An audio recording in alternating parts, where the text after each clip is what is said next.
Assalamualaikum warahmatullahi wabarakatuh. Baiklah, hari ini Ibu akan membahas tentang penyelesaian tugas jurnal khusus. Nah, bagi kalian yang sudah lupa tugasnya apa, silahkan kalian cek lagi Google Classroom-nya.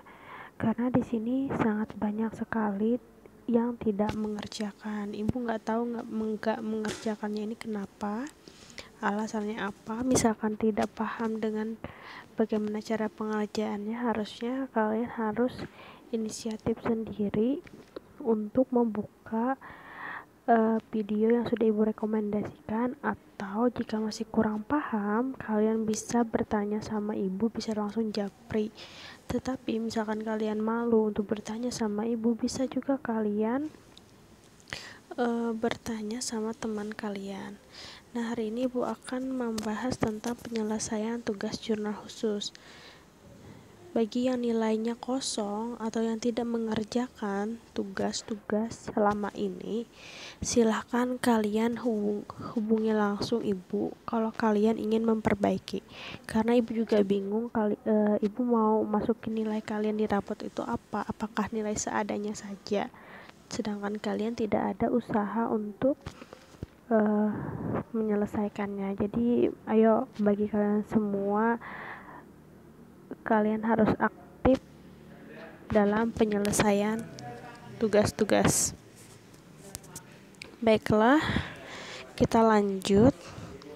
Nah, masih ingat kan ini adalah jurnal transaksi PBF Melati pada bulan Agustus 2014. Jadi ada beberapa transaksi selama sebulan ini, dari tanggal 2 Agustus sampai 30 Agustus. Tugasnya apa kemarin? Buatlah jurnal khusus.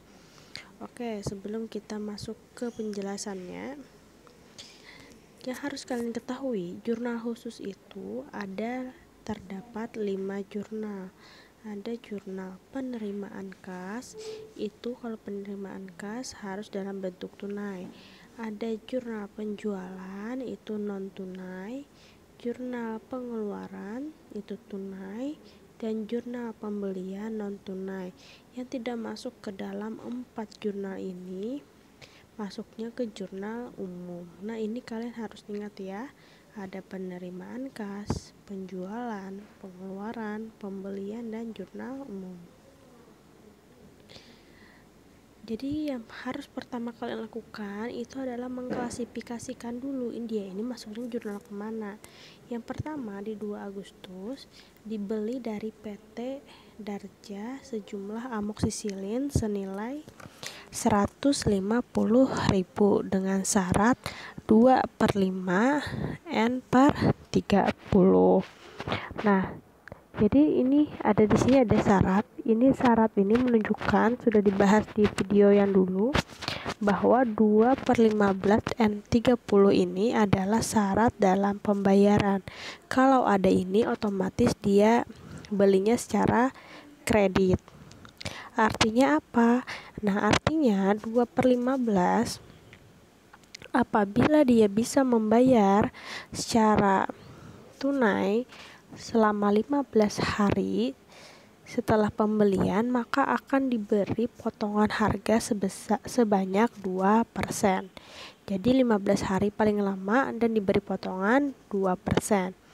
Dan paling lambat itu dilunasi pada selama 30 hari.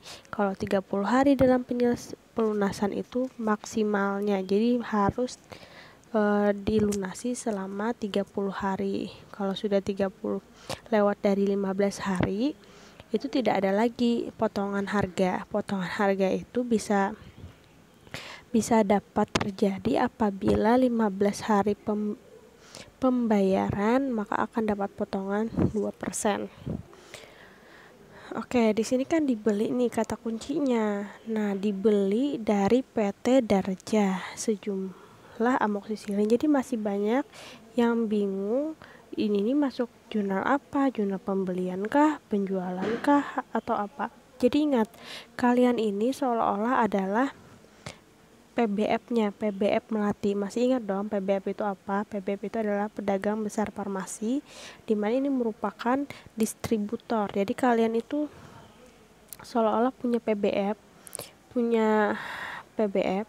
Nah, kalian itu dibeli dari PT. Berarti kan kalian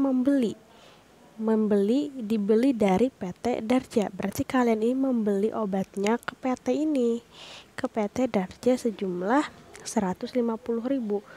Oh, berarti kita ini masuk ke jurnal pembelian. Kan kita yang dibeli. Oh, berarti dia masuk jurnal pembelian. Oke, sudah. Kemudian 5 Agustus dijual kepada Apotek Mawar. Nah, ini kan PBF. Kalian ini di PBF ini maka akan menjual ke PBF.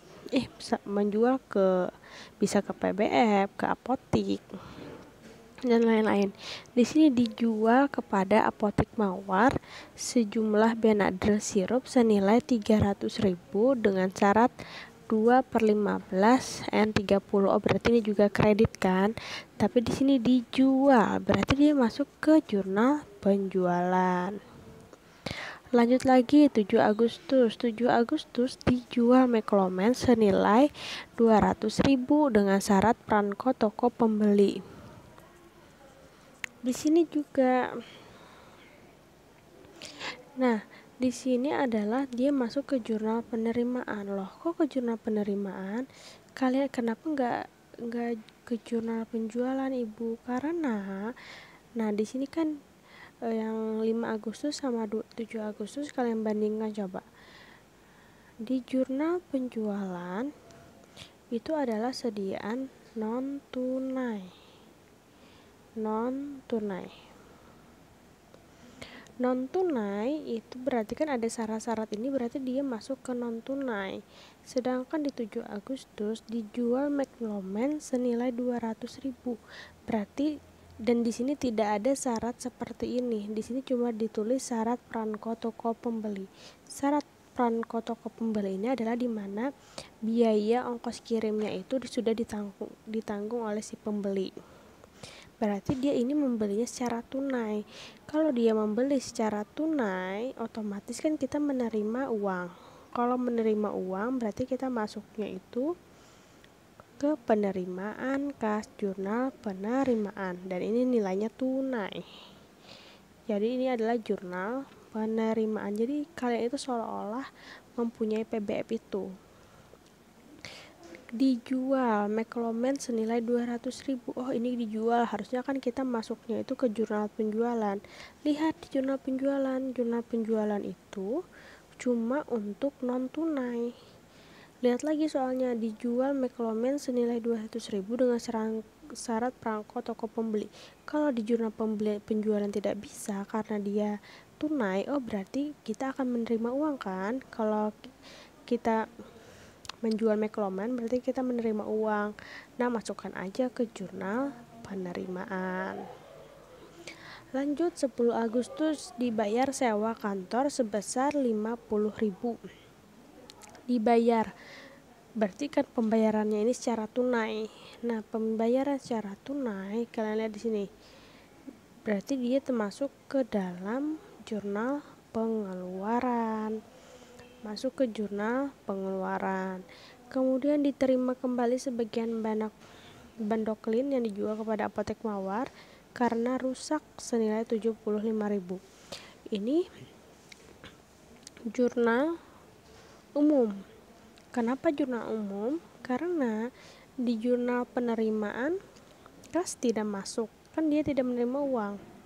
Jurnal pembelian juga tidak masuk. Jurnal penjualan juga tidak masuk, jurnal pengeluaran pun tidak masuk. Oh, berarti ini masuknya ke jurnal umum. Yang tidak bisa masuk ke dalam 4 jurnal di atas, maka masuknya itu ke jurnal umum. Kemudian di sini 12 Agustus dibeli kontan dari PT Darja sejumlah kanamisin sebesar 230. Oh, berarti ada jurnal pengeluaran. Kenapa ini jurnal pengeluaran? Dibeli secara kontan. Kan dibeli, padahal kita ingin masuknya itu ke jurnal pembelian. Tapi kan kalau pembelian ini khusus untuk pembelian secara kredit, tapi karena ini kontan berarti kan kita mengeluarkan uang, jadi ini masuk ke jurnal pengeluaran. 15 Agustus diterima pembayaran faktur penjualan pada tanggal 5 Agustus yang lalu dari Apotik Mawar. Oh, berarti diterima pembayaran dari Apotik Mawar itu yang mana tanggal 5 Agustus. Nah, yang ini. Berarti dia Apotek Mawar ini membayar 300.000. Oh, berarti kan karena diterima jadi itu masuknya ke jurnal penerimaan. Kan kalau diterima berarti kita menerima uang kas. 18 Agustus dibayar biaya angkut barang yang dijual pada tanggal 7 Agustus yang lalu. Dibayar biaya angkut berarti masuk ke jurnal pengeluaran. 20 Agustus dijual dengan syarat 3/15 N30 kepada RS Hari Bandung beragam jenis obat dengan jumlah faktur sebesar 2.130.000. Oke, di sini kan dijual berarti itu jurnal penjualan. Kan dijual. Berarti jurnal penjualan. Kenapa? Apakah ada yang bertanya begini, kenapa tidak masuk ke jurnal penerimaan? Karena ini kan dia yang dijualnya itu dengan syarat, berarti kita belum menerima uang. Kalau kita belum penerima uang, berarti dia masuk ke jurnal penjualan. Nah, seperti itu. Kemudian 23 Agustus dibeli dari PT Pari dengan syarat 3/15 N30 alat kantor tulis, lemari, dan eritrocin 350.000 dengan biaya angkut 10.000. Ini masuk ke jurnal pembelian. Kenapa pembelian? Di sini kan ditulis nih dibeli. Tapi di sini juga ada dengan biaya angkut 10.000. Berarti ini Bu kurang nulis ya. Berarti ini kalau biaya angkutnya ini masuknya ke jurnal pengeluaran, karena kan biaya angkut ini dibayarnya secara kontan pastinya ya. Jadi ini dimasukkan ke dalam jurnal pengeluaran. 24 Agustus dibayar untuk iklan di harian Warta Pagi sebesar 600.000. Berarti ini juga mengeluarkan uang kan, berarti jurnal pengeluaran. 26 Agustus diterima dari Rumah Sakit Sari pembayaran faktur pada tanggal 20 Agustus yang lalu. Oh, berarti menerima uang kita nih, jadi masuk ke jurnal penerimaan. 28 Agustus dibayar gaji karyawan bulan sebesar 250.000. Nah, berarti ini juga masuknya ke jurnal pengeluaran, kan kita mengeluarkan uang. Dibeli perangko dan materi senilai 15.000 dan jumlah receipt sebesar 285.000. Oh, ini juga masuk ke jurnal pengeluaran, kan kita membeli kalau tidak ada tulisannya kredit berarti itu dia belinya secara tunai. Kalau kita membeli secara tunai berarti uang keluar kan, kalau uang keluar berarti masuknya ke jurnal pengeluaran. Nah, jadi kalian di sini masih banyak yang bingung, masih banyak yang salah. Ayo dong kalian pahami lagi. Silahkan kalian misalnya kalian masih kurang paham dengan penjelasan ibu, sebenarnya ini kalian bisa asalkan banyak latihan aja. Jadi silahkan kalian searching aja di YouTube, baik itu video manapun, sebagai bahan untuk mengasah kemampuan kalian dalam pengklasifikasian jurnal.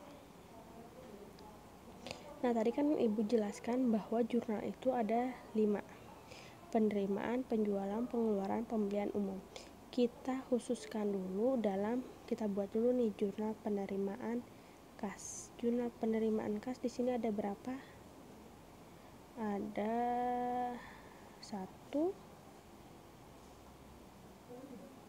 2. Oh, ada 2. Jadi ada tanggal 15 dan tanggal 26. Oh, tanggal 7 juga ada. Nah, tanggal 7, 15 dan 26. Langsung saja deh kalian tulis di sini, tulis dulu titelnya PBF Melati Jurnal Penerimaan Kas periode Agustus. Nah, jurnal penerimaan kas ini jadi khusus di sini penerimaan kas. kalian buat dulu tabelnya sudah kalian tahu ya, ini harus kalian ingat aja tabelnya, kolom-kolomnya seperti apa. Jadi ada terdiri tanggal, keterangan, debit, kredit. Pada tanggal 7 Agustus dijual McLoman senilai 200.000 dengan syarat perangko. Oh, berarti dia menjual McLoman. Di area debit di sini ada kas dan potongan jualan. Di situ kan 200.000 berarti masuknya ke dalam kas. Sedangkan di kredit dia masuknya ke dalam penjualan. Tidak mungkin kan masuknya ke piutang, akun, rap, dan saldo serba-serbi. Nah, jadi masuknya ke penjualan. Nah, jadi masukkan ini gampang aja ya, langsung aja dimasukkan. Kemudian tanggal 15 diterima pembayaran faktur penjualan pada tanggal 5 Agustus yang lalu dari apotek Mawar. 5 Agustus, coba kalian buka, kalian lihat 5 Agustus yang ini, berarti apotek Mawar itu dia emang belinya berapa? Oh, 300.000. Nah, 300.000 dengan syarat 2/10 N30. Oke, 300.000 kita masukkan di sini. Di debit piutang. Oke. Kenapa di sini Ibu nulisnya 294.000 dan 6.000, sedangkan di kreditnya adalah 300.000? Jadi, di sini kalian lihat dulu tanggal 15 Agustus itu dia menerima uang dari apotek Mawar. Di sini dia ordernya tanggal 5 Agustus. Jadi 5 ke 15 itu kan 10 hari. Apabila dia maksimal 10 hari, dia akan dapat potongan 2%. 2% dari 300.000 adalah 6.000. Jadi dia dapat potongan 6.000. Jadi 2% dikali 300.000, maka dapatnya adalah 6.000. 200 kalau 300.000 dipotong 6.000, sisanya adalah 294.000. 294.000 masuk ke kas. Jadi pada debit kasnya 294.000, potongan penjualannya 6.000. Sedangkan di kredit, karena ini merupakan piutang, orang yang berhutang ke kita, berarti kita masukkan aja di piutang 300.000. Kan piutang awalnya adalah 300.000, jadi masukkan aja di sini 300.000. Nah, jadi penulisannya seperti ini. Kemudian tanggal 26 diterima dari rumah sakit Sari pembayaran faktur pada tanggal 20 Agustus. Oke, 20 Agustus. Oh ya, ini. Di sini syaratnya 3/15 dengan jumlah faktur 2.130. 20 ke 6 itu kan berarti dia 6 hari sudah bayar. Kalau 6 hari sudah bayar berarti kan masuk syarat di potongan harga 3%. Oke, jadi 3% dikali 2.130.000, maka didapat 63.900. Nah, jadi dia dapat potongan 3%, segini hasil nilainya. Langsung aja kalikan. Sedangkan kas yang masuk berarti pengurangan 2.130.000 dikurang 63.900 adalah 2.066.100. Jadi di kas masukkan segini. Sedangkan kredit itu masukkan ke piutang. Ke piutang itu 2.130.000, kan totalnya segini. Nah, seperti itu. Kemudian kalian jumlahkan nih, kan sudah habis nih penerimaan kas, cuma tanggal ini aja. Baru kalian jumlahkan. Kas kalian jumlahkan, potongan kalian jumlahkan, penjualan jumlahkan, piutang jumlahkan. 2 juta tambah ini adalah 2.630.000. Sedangkan penjualan ditambah piutang 200 tambah 2.130, totalnya adalah 2.630.000. Oh, berarti sama, balance kan. Nah, ini balance. Nah, itu adalah jurnal penerimaan kas. Sudah nih jurnal penerimaan kas, checklist. Kemudian kita lanjut lagi ke jurnal penjualan.